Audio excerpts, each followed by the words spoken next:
আসবো না আমি আর এ ভুবনে কোনদিন, আসবো না আমি আর এ ভুবনে কোনদিন, এ দুনিয়া ছেড়ে চলে যাব একদিন। আরে জবানটা খুলে বলেন ঠিক কিনা? কণ্ঠটাকা লিল্লাহে তাকবীর, লিল্লাহে তাকবীর। আল্লাহ কবুল করুন, জোরে বলেন আমিন। মেশিন কিন্তু একটাই, আস্তে আস্তে হবে। অত তাড়াহুড়া করলে তো ব্রেক মারলে হাইড্রোলিকে সব স্লিপ খাবে। কথা কোন ঠিক কিনা? এই জন্য ব্রেক না মেরে আস্তে আস্তে চলুক, ঠিক কিনা? দেখেন তো দেখি এবারে কণ্ঠটা চেনা যায় কিনা।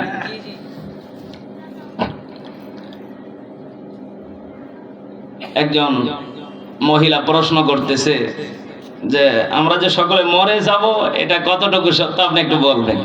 দেখেন এবার আমাদের একজন, যদি অন্য দেশের একজন ব্যক্তি, দেখেন কত সুন্দর করে প্রশ্ন দিবে। উত্তর: জি আসসালামু আলাইকুম, আপনি খুব একটি সুন্দর প্রশ্ন করেছেন।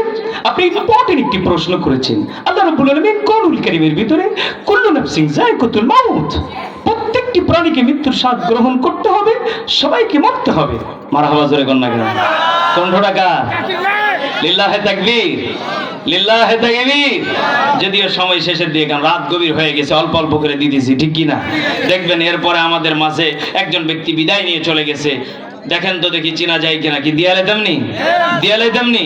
দেখেন তো দেখি, আল্লাহ জান্নাতবাসী করুন, পড়ে না আমিন। জিবরাইল, যাও যাও আমার নবীর কাছে যাও গো জিবরাইল। জিবরাইল রে, যাও যাও আমার নবীর কাছে যাও গো জিবরাইল। নবী গো, আপনার দাঁত ভাঙা ব্যথা কেমন গো নবী বলবানি? নবী ডাক দে বললে, জিবরাইল রে, আমার দাঁত ভাঙা কথা জিগাইলি রে জিবরাইল, আমার পাপী উম্মতের কথা জিগাইলি না। দয়ালো নবী, প্রেমের ছবি আর আসবে না জগতে, হাইরে দয়ালো নবী, প্রেমের ছবি আর আসবে না জগতে, হাইরে নবীর প্রেমের প্রেমে খেলা তো তারাই তো খেলে, হাইরে নবীর প্রেমের প্রেমে খেলা তো তারাই তো খেলে। মাবুদ, মাবুদ গো কই রে, রাস্তা দিয়ে কত মা হাইটা যাই রে, আমার মা জননীর আর দেখি না। বাবু গা, দুনিয়াতে না দেখাইলে পরকালে দেখাইও। যারা বলেন মারহাবা। কি হয়েছে নি, হয়েছে নি? আচ্ছা, আপনাদের কি মনে পড়েনি যে ওই ব্যক্তিটা যদি বাচ্চা থাকতো না, তাহলে আপনাদেরকে এভাবে আইসা আর কি পজ করে শোনাই তো, ঠিক নি, ঠিক নি? আচ্ছা বলেন তো দেখি, এনাদেরকে যদি আপনারা আনতেন, এ কি অল্প হাতিয়ে দে কাম হইল নি? কথা কয় না, 1 লাখ কয়রা কথা কয় না রে। এবার যে বক্তা দিমু হেরে যদি আপনি 5 লাখ দেন গা, এরপর তো পাইবেন না গা। মারহাবা, জোরে কই দেন না? কি দিয়ালে দামনি, দিয়ালে দামনি? দেন দিনে চিনতে পারেন কিনা? ইনশাআল্লাহ। রব্বুল আলামিন বলেছে, গোলাম শোনো শোনো, আমি রব তোমাদেরকে কত ভালোবাসি। ও দিনাজপুরের মুসলমান, রবের পাগল হয়েছে যারা, জান্নাত পেয়েছে তারা। আল্লাহু আকবার। আগলাম, রবকে চিনেছে যারা, আল্লাহর জান্নাত পেয়েছে তারা, ঠিক কি না? যুবক, রবের পাগল হওয়া দরকার আছে না নাই? যুবক, মায়ের পায়ের নিচে হুমা জান্নাতুকা ওয়া হুমা নারুক, মায়ের পায়ের নিচে জান্নাত পাবে যারা, আল্লাহর জান্নাত পাবে তারা। আল্লাহু আকবার। যুবক, মায়ের পায়ের নিচে জান্নাত পাওয়া দরকার আছে না নাই? ওগো তুমি এই ধরনের শ্রেষ্ঠ নিয়ামত, তোমারই পদ তলে, তোমারই পদ তলে রয়েছে জান্নাত। ওগো মা, তুমি এই ধরনের শ্রেষ্ঠ নিয়ামত, তোমারই পদ তলে, তোমারই পদ তলে রয়েছে জান্নাত। আল্লাহু আকবার। মারহাবা। কণ্ঠটা কার? লিল্লাহে তাকবীর। দিনাজপুরের বড় মাঠে 10 লক্ষ টাকা, 10 লক্ষ সরি 15 লক্ষ টাকা খালি হুজুর হাত দিয়ে দিছে। কয় লাখ? আমার কাছে একজন বলল যে হুজুর আমরা ডেট নেওয়ার জন্য আজহারি সাহেবের গেছিলাম, 15 লাখ টাকা হাদিয়া দিলাম, বললাম যে হুজুর আপনি খালি এটাতে কাজ করেন, আপনার যে হাসানা ফাউন্ডেশন খুলছেন এটাতে খালি কাজ করেন, এটা আপনার হাদিয়া, আর বাকি যেটা এটা মাহফিলে গিয়ে দিমুগা। মারহাবা জোরে কোন না।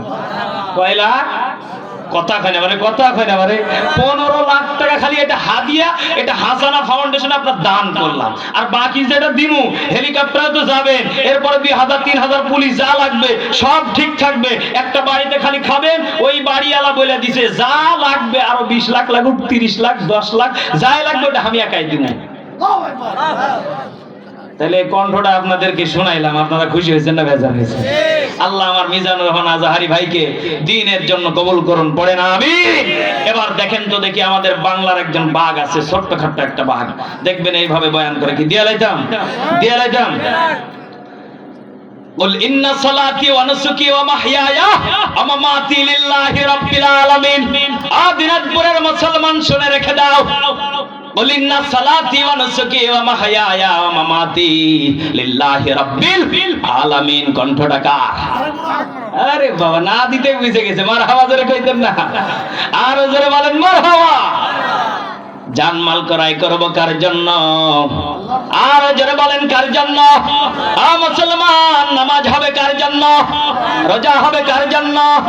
আজ তোমাকে বলছি, নামাজ রোজা যারা পড়বে আল্লাহর জন্য, আল্লাহর জান্নাত পাবে তারা। আল্লাহু আকবার।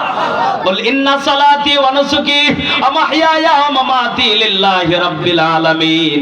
যুবক, তোমরা যখন নামাজি হয়ে যাবে, তোমরা যখন রোজা গুজারি হয়ে যাবে, তোমাদেরকে আল্লাহ ডেকে ডেকে জান্নাতে দিয়ে দিবে। মারহাবা। আর জোরে বলেন মারহাবা। মারহাবা জোরে কইতেন না?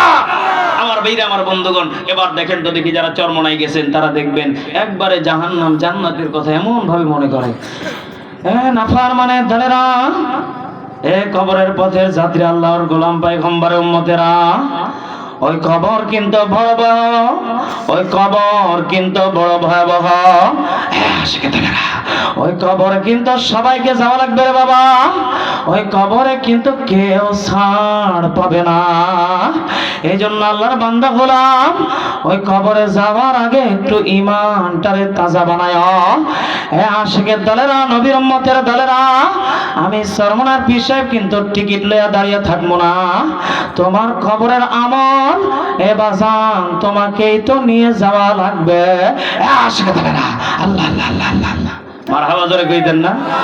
এরপরও দেখবেন কিছু ভণ্ড নামের কিছু কুলাঙ্গারেরা দেখবেন কয় আমার পীরে জান্নাতের টিকিট দেয়, ওটা হলো টাটকা শয়তান, ও জুতা পিটা করা দরকার। কথা বলেন ঠিক কিনা? যেই পীর বলবে আমি জান্নাতের টিকিট বিক্রি করি, মনে করবেন ওর নিজেরই টিকিট নাই। কথা কোন ঠিক কিনা? আমার ভাইরা, আমার বন্ধুগণ, এই জন্য মনে রাখবেন, আমরা যারা দুনিয়াতে বেঁচে আছি, আমরা ক্ষণিকের জন্য আছি, চিরস্থায়ীর জন্য আসি নাই। আমাদেরকে চলে যেতে হবে। আপনাদেরকে আমি এই যে 1-1.5 ঘন্টা কোরআন থেকে তাফসীর শুনাইলাম, আচ্ছা বলেন তো দেখি, এখন আপনাদের আবদারে যে আমি কণ্ঠগুলা দিছি, এই নিয়ামত টাকা। এরপরও দেখবেন সোশ্যাল মিডিয়া কিছু লোক গরম করে ফেলাইবো, কয় হুজুর ওয়াজ মাস জানে না, তাফসীর জানে না। বুঝছেন মুরব্বী সাহেব? কয় যে হুজুর খালি কণ্ঠ বেচ্চা খাইগা। আমি এই জন্য আজ 3 দিন হয়ে গেল কোন মাহফিলে আমি দিচ্ছি না, আমি খালি ওয়াজ করে আল্লাহুম্মা আমিন। কথা বুঝেন নাই? আজকে আমার মাহফুজ ভাই এবং এই যে আমার জিহাদি ভাই বারবার করে রিকোয়েস্ট করতেছে, ছাত্ররা রিকোয়েস্ট করতেছে, এজন্য হালকা করে দিলাম, বেশি লম্বা করেও দিলাম না। এরপর যদি কেউ লেখে কমেন্টে যে হুজুর কণ্ঠে বেচ্চা খাই, বলেন তো দেখি ওর ইমানে ভেজাল আছে না নাই? আরো জোরে কর, আছে না নাই? আমার মন বলে তুমি আমার নাম লিখে ইউটিউবে সার্চ দিয়া 1-1.5 ঘন্টা যে তাফসীর আছে এইটা তুমি বক্সে বাজাও, উধার মনে শোনো। আমার মন বলে তোমার মনই একদিন বলবে যে হুজুর কণ্ঠ বেচ্চা খায় না, হুজুর কোরআন হাদিস থেকে কথা বলে বেঁচে খায়। কথা বলেন ঠিক কিনা? আমরা আলেম ওলামা জাতিকে এই কথাটাই উপহার দিই, আমাদেরকে চলে যেতে হবে, আমাদেরকে মরতে হবে। প্রতিটা দিন মাহফিল। আগামীকালকে আমার মাহফিল আছে নওগাঁ শহরে, তারপরের দিন 2টা মাহফিল, তারপরের দিন আবার 2টা মাহফিল। সেই মান্দা থেকে চলে যাব চাপাই, 2টা মাহফিল। বুঝেন, এই ডিসেম্বরে 2টা করে মাহফিল, প্রায় মাস হলো 31টা মাহফিল নিছি, প্রায় মনে করেন যে 52টা। এখন আপনারাই কোন আমি মানুষ না মেশিন? এরপরও প্রতিদিন 10টা 20টা 30টা খালি ডিসেম্বরেরই ফোন, বাকি মাসের কথা বাদই দিলাম। এই যে এতগুলা ফোনের অত্যাচার, এই ভাইয়েরা আমার ফোন করতে, আমাকে ভাই শুনেন আপনারা হামাকার ফোন টোন করেন না। আপনাদের মাহফিলে আমি টাইম মতোই যাব, কারণ আপনারাই যদি 10 বার 15 বার ফোন করেন তাহলে বাকিগুলা কি করবে? ওরা কবে কি ব্যাপার, হুজুর খালি সিরিয়ালি থাকে, কথা কোন ঠিক কি না? এজন্য আমার মাহফুজ ভাই ও জিয়াদি ভাইকে আমি জোর গলায় কইছি, ভাই এত ফোন টোন দিয়েন না তো ভাই, ফোন কাটেন তো। এখন ওনারা মনে মনে রাগও করতে পারে, কি রে হুজুর এই কথা বললো কেন? এজন্য আমাদেরকে কমিটির লোক যারা আছে আমাদেরকে বুঝতে হবে, হুজুরেরা কষ্টে থাকে, এ রাত ভরে ওয়াজ করে আবার সারা রাত গাড়িতে আবার যাওয়া লাগে আর এক জায়গাতে।